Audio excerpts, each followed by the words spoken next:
Internautes, bonjour ou bonsoir, car c'est bien connu, sur Internet, la nuit ne tombe jamais.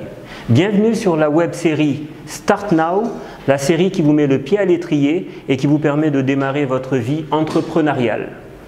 Aujourd'hui, nous avons choisi de vous parler de tester son idée de start-up avec un minimum viable product. Vous avez certainement entendu déjà parler du MVP si vous êtes dans le secteur des startups. Alors, qu'est-ce que c'est que cet anglicisme encore? Un minimum viable product, en fait, c'est un produit, une plateforme, un service, une solution qui ne recèle que les fonctionnalités minimales dont vos clients peuvent avoir besoin. Il a deux avantages. Le premier, c'est que c'est un moyen très intéressant pour valider une idée et ne pas perdre de temps à développer un produit qui peut-être ne trouvera jamais son marché. Et la deuxième chose, c'est que par sa simplicité et le nombre restreint de fonctionnalités, c'est un moyen très rapide et assez facile à mettre en œuvre. Alors, le MVP, chers amis, recèle plusieurs avantages. Le premier, c'est que, effectivement, il permet de développer de façon très rapide un produit minimaliste, pour le proposer à ses cibles et valider leur réceptivité.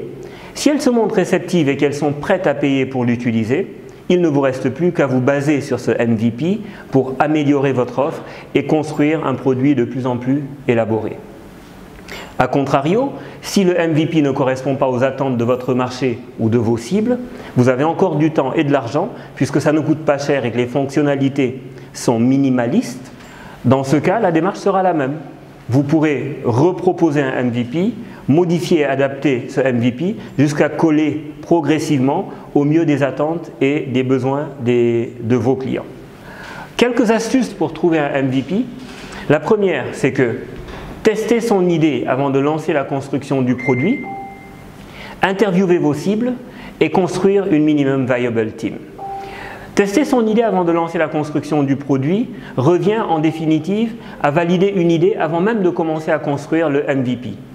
Vous devez créer une landing page sur la toile présentant de façon succincte votre solution. Nous y reviendrons dans la prochaine vidéo. Qu'est-ce qu'une landing page? Si vous obtenez suffisamment d'emails via la landing page que vous avez lancée, il y a sûrement une piste à creuser, un produit à mettre au point. Alors j'ai parlé d'emails, mais ça peut être toute solution, toute possibilité de collecter des coordonnées et de les exploiter plus tard. Deuxième astuce, interviewez vos cibles. En réalité, pour lancer votre produit, vous avez besoin de parler à votre cible, à votre marché, de le tester, de le questionner, de comprendre de mieux en mieux ce qu'ils veulent. Et c'est pour ça qu'on parle du fait que la création d'un MVP, c'est un peu un travail d'anthropologie, de sociologie.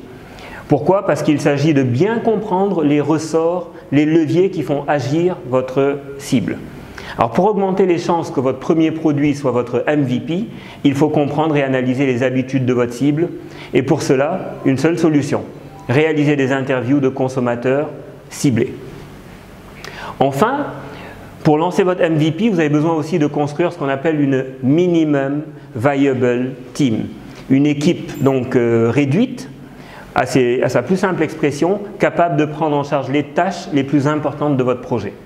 L'équipe, on l'avait déjà rappelé dans une vidéo précédente, est un des critères les plus déterminants dans la réussite d'une start-up. Alors avant de vous lancer dans la construction d'un MVP, assurez-vous que vous avez une minimum viable team ou une équipe de choc pour porter le projet et vous permettre de le développer et de le proposer à vos cibles. Voilà, c'est terminé pour cette vidéo. Restez connectés. Dans la vidéo suivante, nous vous parlerons de la landing page. Merci et démarrez maintenant.